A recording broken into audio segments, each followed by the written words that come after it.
What's up, guys? It's been a while since I did a video on the 40 gallons today, so today I'm going to give you guys kind of an update, and we're actually changing a few things around, so I'm going to film that as well. Alright, so first things first, the first thing you notice is just all the substrate spilled all over the sand. That's not ideal, and the reason that's happening is that there's just a lot of substrate back there, and there's not stone that kind of guards the sand and truly divides it. So here you can see it's really kind of spilling over just barely, and then in the back there's just literally no stone. Same thing on the other side. Stone stops right there, and there's just, you know, there's little corridors in here. There's a little autosynclus that really stir up the substrate, and they move that soil all around. So I've been wanting to sort of extend the boundaries of the planted section out on either end, and I just didn't have any stone to do that, and seiryu stone is sort of hard to find in my area. So I finally found some at the fish store. They had this piece that's just been sitting there forever. It's a really ugly piece, so what we're going to do involves a hammer and a lot of pent-up rage that involves making this big stone into a bunch of smaller stones. So I'm going to go ahead and do that off camera so you don't hear my cries of pain. And then, yeah, we'll assess what we've got, and I'll clean up the substrate and we'll start moving some stone around. All right, so as promised, we've got these smaller pieces from the larger piece. These two are still a little bit big, and I have to decide if I want to bring them down a little bit more, but I think I'll probably keep them this size because it'll be good to create a little bit more structure in there. And then we have all these little pieces, like this one could be used to, you know, stab somebody or something, but we'll use it in the tank instead. That's not usually a good plan. But anyway, the cool thing is these smaller pieces can really be used to kind of create a little bit more detail in the foreground and kind of blend the sand into the hardscape. That's all, you see that a lot on, you know, higher end tanks.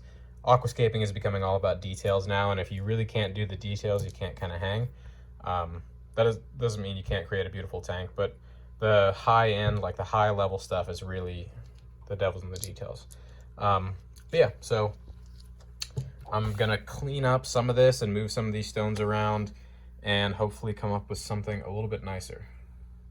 All right, so I may have forgotten a little bit to film while I was aquascaping. Sometimes I get into this kind of train of thought where I just start, you know, scaping and working, and I don't want to lose my train of thought. So I just tune everything out. And that's not really good for a YouTube channel because you want to show what you're doing, not just talk about what you're doing. But anyway, we're here now. So obviously very cloudy, but this is sort of what we got. You can see all this really nice rubble has really helped to sort of like create depth, and I just think it looks awesome. I'm not in love with it right now. I think I may end up moving a few things around, but right now this is what we've got. I'm still filling it back up. The pumps are back on, so it should be clear by tomorrow morning. I'll try to film again then, but yeah, this is what we've got, like I said. All right, so it's the next day, or whatever day it is. Tank's all cleared up. As you can see, everybody's doing really well still. And real quick, before I give you guys a closer look, I'm gonna add some plants and trim this moss up a little bit because it's growing a little bit not right. So it just needs a little bit of a snip.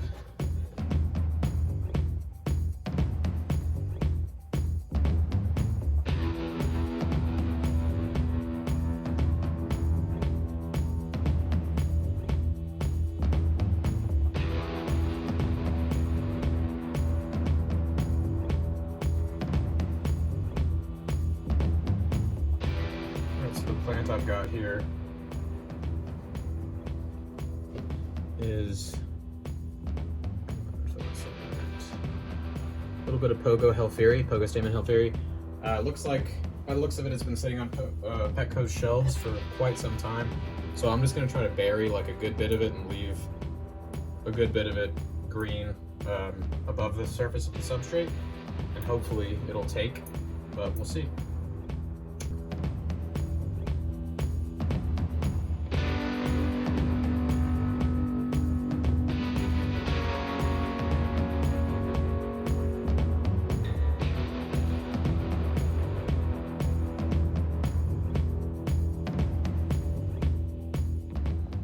All right, so that really didn't go according to plan. The plan started to sort of break up But fortunately, I don't know what it is. Maybe the fact that they're tissue cultured, but they're sort of dense. Like, they're really easy to plant.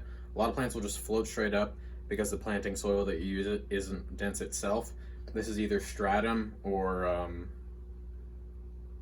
I actually don't remember. It may be ADA Amazonia, or no, it's contra soil. I think it's contra soil. There's probably stratum in there as well, though.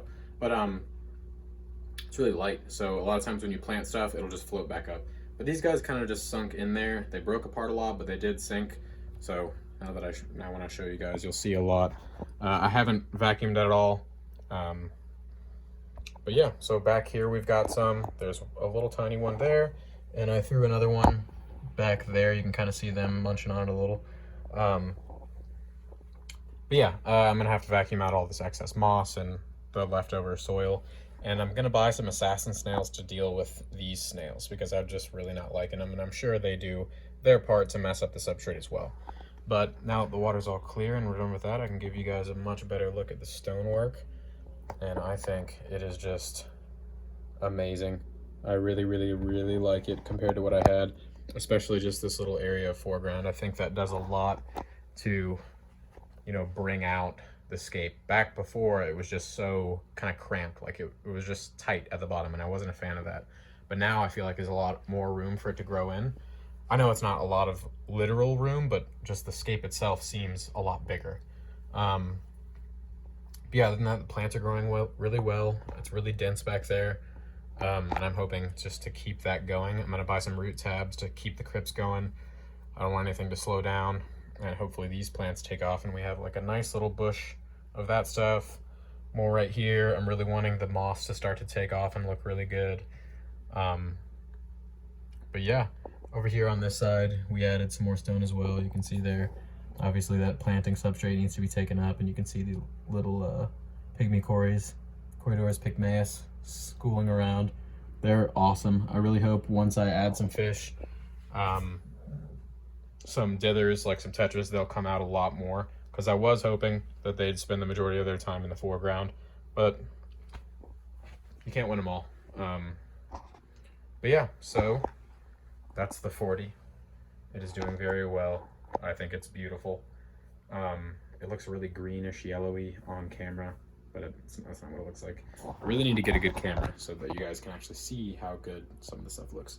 But yeah, that's it. Just wanted to give you guys an update and change a few things around. I'll be doing another video on this eventually when I do add fish, because I do have some fish in my sights. I just haven't gotten them yet. I was planning on getting some today, but that's another story. But yeah, thank you guys so much for watching. Don't forget to like and subscribe, and hopefully I'll see you guys next time.